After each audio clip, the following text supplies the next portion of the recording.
문재인 대통령과 조국, 민주당과 좌파들 모두 요구하는 공수처가 정말 개혁인지 한번 알아보도록 하겠습니다.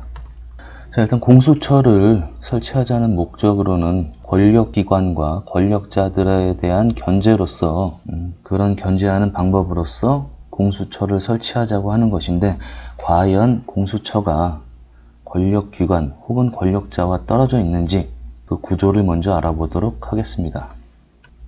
공수처에는 처장과 차장, 수사처 검사, 그리고 그 외 행정직원이 존재하는데요. 일단 처장은 추천위원회에서 2명을 추천하고 국회의장이 교섭단체와 협의를 한 후 인사청문회를 거쳐서 대통령이 임명합니다. 다시 말해서 임명권자는 대통령이라는 거죠. 혹여 추천위원회에서 2명 추천이 되지 않았을 때는 국회의장이 2명을 바로 대통령에게 추천을 한다고 합니다. 어찌됐든 임명권자는 대통령이고요. 그 다음에 차장, 공수처의 차장은 처장의 제청을 얻어 대통령이 임명을 한답니다. 또 대통령 임명이죠. 수사처 검사는 인사위원회라는 곳에서 추천을 하고 대통령이 또 임명합니다. 셋 다 임명권자는 대통령이죠. 자, 그렇다면은 처장을 임명하는 추천위원회가 어떤 구조로 되어 있는지 한번 알아보도록 하겠습니다. 일단 추천위원회는 법무부 장관과 법원행정처 처장, 대한변호사협회 회장, 국회 추천 4명으로 이루어져 있는데요. 일단 아시겠지만 법무부 장관, 대통령이 임명하죠. 지금 조국이고요. 대한민국의 유일한 피의자 법무장관 조국이죠. 지금 현재로서는. 법무장관 대통령이 임명합니다. 자, 법원행정처장, 대법관이 견직하고 대법원장이 임명을 하죠.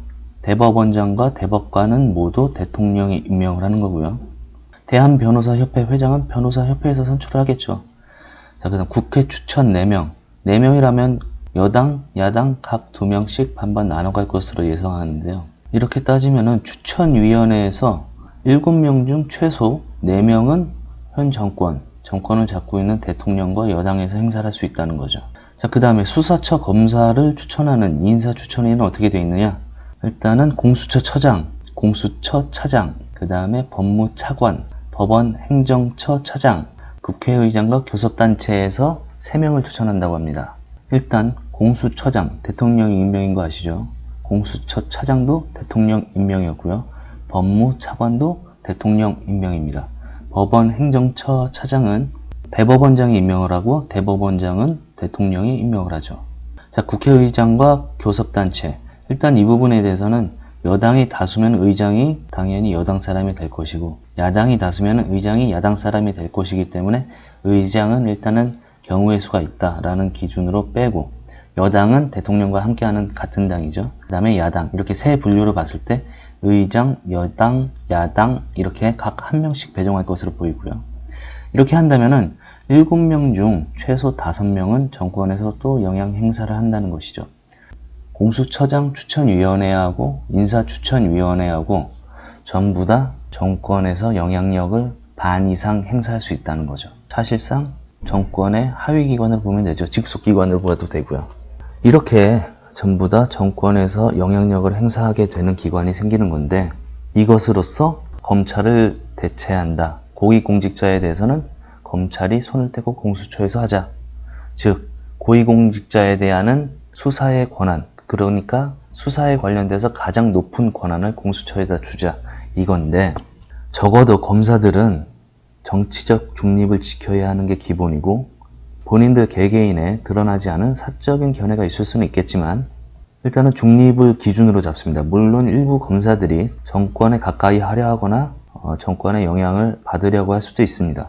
다만 검사가 되는 것은 정권과 여야의 영향 없이 시험을 보고 연수원 갔다 와서 검사 임용이 되면 검사가 되는 거죠. 하지만 공수처는 100% 정권의 영향을 받게 되어 있습니다. 왜냐하면 인사권자가 거의 모든 인사권을 갖고 있는 게 대통령이고, 정부 여당과 대통령에서 거의 모든 영향력을 행사하기 때문이죠. 과반 이상이죠. 사실상 공수처는 정부 여당과 대통령이 장악했다고 보면 되는 거죠. 그 중에서 가장 큰 영향력을 발휘하는 것은 대통령이고요. 즉 검찰은 기본적으로 시작은 정권과 상관없이 탄생된 검사들로 이루어져 있고 과정 중에서 변질이 될 수 있지만 공수처는 시작부터 정권하고 영향이 있는 사람, 정권의 영향을 받은 사람들이 그 멤버를 이룬다는 거죠. 그럼에도 불구하고 이렇게 공수처를 원하는 이유는 무엇일까? 사람들이 공수처에 대해서 어떻게 생각을 할까? 라는 것을 한번 보자면은 일단은 검찰에 대한 불신이 있는 거죠, 사람들이. 검찰이 정권이나 권력에 빌붙어서 정치검사가 됐다. 뭐 이런 식으로 하는 거죠. 만약에 이런 주장을 한다면 공수처는 더욱더 막아야 되죠. 하지만 이 사람들은 공수처의 구조를 모르고 주장하는 거죠. 시작부터 권력농단이 될 수도 있고 갈수록 적폐가 될 수도 있는 게 공수처인데 공수처는 절대 변질되지 않을 절대 선이라고 증명할 수도 없으면서 이것을 주장하고 있다는 거죠.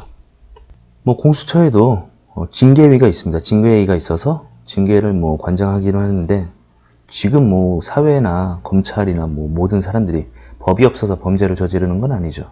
법이 있지만 그 법을 어기는 것이 문제였던 거죠. 자, 공수처를 원하는 두 번째 이유, 권력자들에 대한 반감이 있는 거죠. 그동안에 권력자들의 권력 남용과 권력형 비리에 쌓인 감정이 상당히 많이 존재하고 그러한 권력형 비리에 대한 방지, 그런 것에 대한 희망사항으로 공수처를 원하고 있는 거죠. 이 부분에 대해서는 전적으로 공감을 하고 동의도 합니다. 그동안의 권력자들의 권력 남용으로 참 나쁜 짓도 국가를 해치는 일도 많이 했습니다. 하지만 사실 범죄를 완전히 막을 방법이라는 건 존재하지 않아요. 특히 권력자들에 대한 부분은 안타깝지만 우리가 인간이 그것을 방지할 방법을 계속해서 찾고 그것을 또 어겨나간다면 또 방법을 찾고 이런 식으로 해서 방법을 찾으면서 개선하고 추구해 나갈 수밖에 없는 거죠. 인간은 그럴 수밖에 없어요. 절대적으로 이거면 된다. 이 법으로 모든 범법을 막을 수 있다. 라는 건 찾을 수가 없죠. 그렇기 때문에 인간은 계속해서 추구하며 살아가야 되는 거고요. 좀 안타깝지만 이런 오점은 있다는 거는 좀 봐줘야 되고요. 그럼 세 번째는 공수처를 만들려는 좌파들한테 속은 거죠. 좌파들이 주장하잖아요. 수십 년, 100년 정권을 만들자. 이런 목적을 가지려면은, 달성을 하려면은 삼권에 대한 장악을 해야 됩니다. 행정을 장악하고 사법을 장악하고 입법을 장악하면은 그 나라는 얘네께 되는 거죠. 그렇게 수십 년, 100년 뭐 이렇게 얘기를 하고 다니는데 이런 부분에 대해서는 일반 사람들이 정치에 대해서 지속적으로 관심이 없었거나 정치에 대해서 관심이 있더라도 진영 논리로서만 생각하려는 사람들이 있다면 그 중에서도 좌파들은 이런 것들에 상관없이 앞뒤 안 가리고 지지를 할 수도 있다는 거죠. 잘 모르는 사람들에게는 이것이 좋은 것이다가 내막은 알려주지 않고 이것이 권력을 견지한다, 좋은 것이다, 아름다운 것이다, 평화로운 것이다, 모두를 위한 것이다, 뭐 이런 식으로 선동을 하겠죠.